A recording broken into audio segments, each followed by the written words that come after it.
And so we're excited to talk a little bit about the new capabilities for fitting and evaluating OrthoK lenses with the ESP. So a couple of focus points for me. One of them initially is the precision with initial lens selection. So that's where we started. Number two we'll talk about is how empirical design is useful in our practices and how does the ESP provide that for us. And then just a few more training tips, again, to build off of comments from the rest of our panel regarding the importance of excellent data. So I always say junk in equals junk out. I think actually one of my mentors said that to me a long time ago, as is with most professions and most things that we create in this world. The data that goes into designs to make something have to be good so that the result is good. And so that's why we're going to spend a little bit of time talking about training for staff in this presentation too. The ESP is now able to take an accurate measurement of corneal shape. So we can look at curvature, elevation data, and there's two ways that we can use this in the clinics. Through software like FitConnect, for example, we can actually use the same pattern and the same flow in the clinic for designing OrthoK lenses, where we have the data essentially run through an algorithm and we can create a lens that way. It can go straight to the manufacturer. Second way that I use it is just pulling numbers from the instrument the old-fashioned way, and that works just as well. Empirical lens design we've talked a fair bit about, so we'll just kind of move forward. And just knowing, again, the whole story, everybody has their own unique fingerprint, and the data that we collect from ESP allows us to properly evaluate that. Even looking at an OrthoK lens that I'm thinking about fitting for somebody, do I want a toric landing, or should they be more spherical? The same rules as we apply to the sclera apply to the cornea for our OrthoK fits, and the ESP is now capable of handling all of that. I just want to take a quick minute to point out the importance of having an option for empirical lens design in myopia control practices. So a lot of us here have multiple modalities in our offices. So not only just sclerals, we do myopia control, we do custom soft, we do cornea GPs. And one thing that I've noticed that's a huge benefit that now the ESP is able to provide for us is that whole empirical design flow. And when it comes to our myopia practices, the patient experience is very, very important. Kids come in and they have only so much energy. The parents there's a lot of time we need to spend discussing things in a myopia control clinic. And so empirical design has become a huge important part of our practice. And the cool thing that we're going to show you is a way that we can do this using the CRT lens in terms of empirical lens design just directly off of the ESP. So we've talked a little bit about, the importance of quality in. Just a couple quick tips for the group, because I have now had some experiences looking at the ESP measurements on younger patients. Some of our scleral lens patients, often it's not as common to fit children, but with OrthoK, a lot of our population is the opposite. We're looking at fitting more and more children for myopia control. And so some of little things that we've picked up in our office along the way, it's not necessary to numb the eye, but a lot of patients we do. I was talking with Renier last night, I think it was, about how often globally are people numbing the eye. Some do, some don't. Oftentimes it's depends on your patient, and for me, for the kids that we're fitting OrthoK, I like to, because it just makes the process smoother for them. Occlusion of the fellow eye when we're taking measurements is very helpful to get them to keep their fixation and get the data that we want. And then building off again of Melissa's comments about that real estate. So it's not as important with OrthoK to get scans out to that 22 millimeters. So don't worry about that in the office. What we need is the cornea, but it's still, we want to aim for the stars. So try to get as much data on the top and bottom of the cornea as possible. And one way you can do that is just looking for the white crescent. So you want to try to position the head so that you're getting the real estate you want. You can do all kinds of tricks in the office. Sometimes put the chin rest a little higher if the eyes are deeper set, and that forces them to kind of tip back, pull the lower lid. It all works out on children. And I thought it would be challenging, to be quite honest, with fluorescein, and it really isn't. It works out just fine, the same as it works for adults. Do you have any issues measuring your OrthoK kids? I'm just going to pass it over to you for measuring children. How do you find that in your office?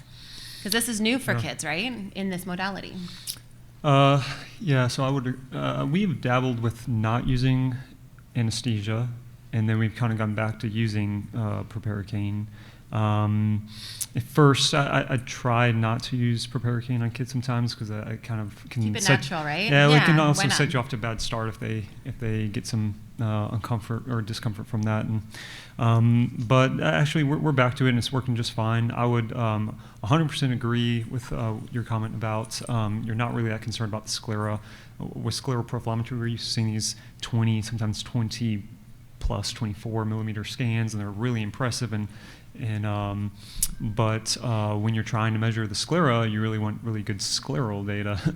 When you're trying to measure the cornea, you want really good corneal data. So yeah, we pretty much barely get kind of pulled the lids open past the cornea, trying to keep the absolute most pristine tear film evenness. Yeah. Let's talk about the case that we did. Well, that perfect with. segue. It's a dry eye patient that usually has SPK. So this is actually used with permission. This is my actual patient. She's one of our staff, and she is excited to be famous in Vegas today. And she presented as a new patient, myopic, a little bit of astigmatism. Her biggest issue is contact lens dropout. So we talk about ESP use for scleral lens patients, OrthoK myopia control. We also have other applications outside of myopia control for OrthoK. So in this case, it's a dry eye case. You can see her refraction there. So not a particularly out of the ordinary OrthoK fit, although on the left eye, for some, it may be getting, you're getting astigmatism and kind of moderate myopia. So we took measurements. I threw this in here just to show you for the case for completion to include her lid scan. So she's struggled. She suffers and she can't wear her soft contacts during the day. With the Eaglet, we're now able to utilize it for OrthoK. And so what you're looking at here is our map of Brooke, showing her elevation map. And that's the data that we like to use when designing OrthoK lenses. I'll just flip through the screens and then we're going to pass over to Dr. Wolf for a second case and make sure that we do have time for questions, because there might be, if any of you have things that you're wondering about, we'll make sure that we have time for that today as well. But we wanted to walk you through what the software looks like. Here is an example of our corneal elevation map of the same patient. And her baseline map. This is how we use the software to empirically predict and design a CRT OrthoK lens. So in this field, we can select, in this case, CooperVision, Paragon CRT, and the software will predict our starting lens, similar to like a slide rule, but it's completely done independently through the Eaglet folks and all the algorithms that they've expanded on over the past 12 plus months, and to create the data that we need for our OrthoK lens.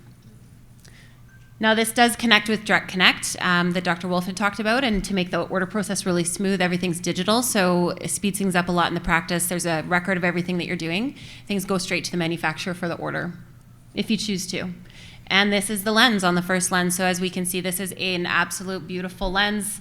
I did not fabricate this. This was Brooke's first lens based on her ESP, and the lens looks so great that I decided to take some artsy photos of it. So Dr. Wolf has a case to share as well, and so I'll pass this over to you at this point. Okay, thank you. You're welcome.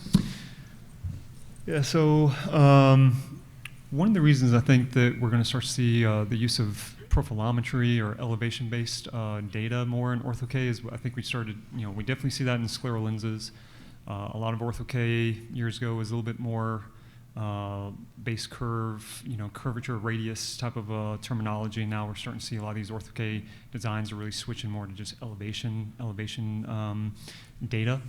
For kids, there's a pretty generous amount of working space to deal with, and that can sometimes be a challenge with certain topographers. A lot of topographers, especially like small cone topographers, will get really, really close to the eye. It can make it a little hard to get good images on like very prominent brow bones, deep set eyes, long eyelashes, things like that. The Eaglet, if you get a chance, definitely go look at it in the exhibit hall. But you got a lot of space there to you yourself or a staff member try to get some better scans. It's also particularly comfortable for kids, maybe sometimes even more so than some of those other devices.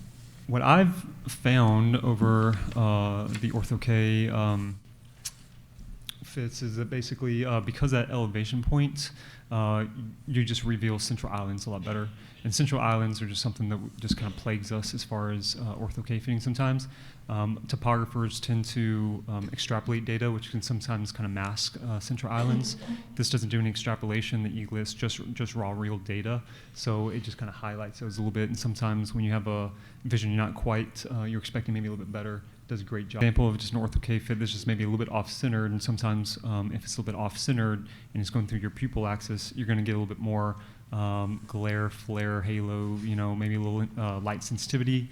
Also, a lot of these devices tend to be kind of bright, so now you're compounding that light sensitivity. The Eaglet actually is taking the dark and it's kind of like a purple kind of flash. It's actually very gentle, so it works great for those cases.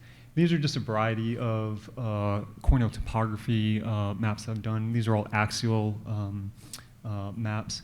You're going to notice, a very prominent kind of dark blue in your higher myope cases.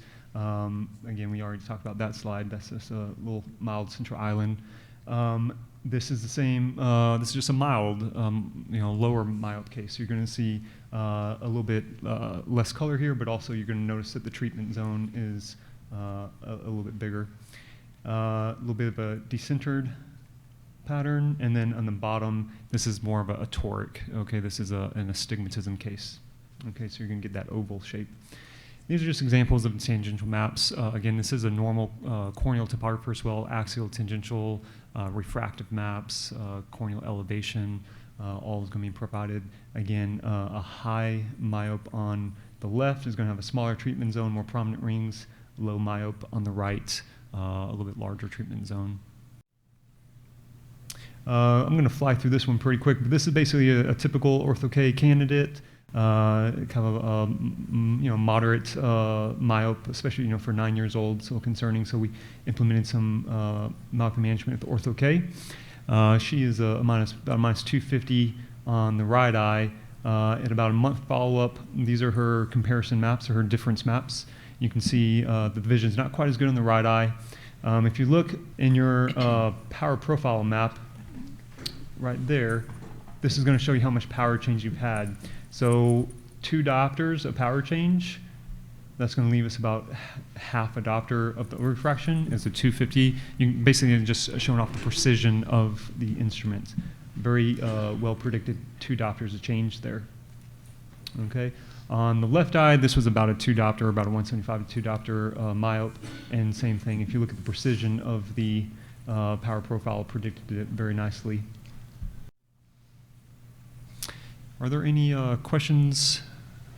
That was a great case, and thank you for that.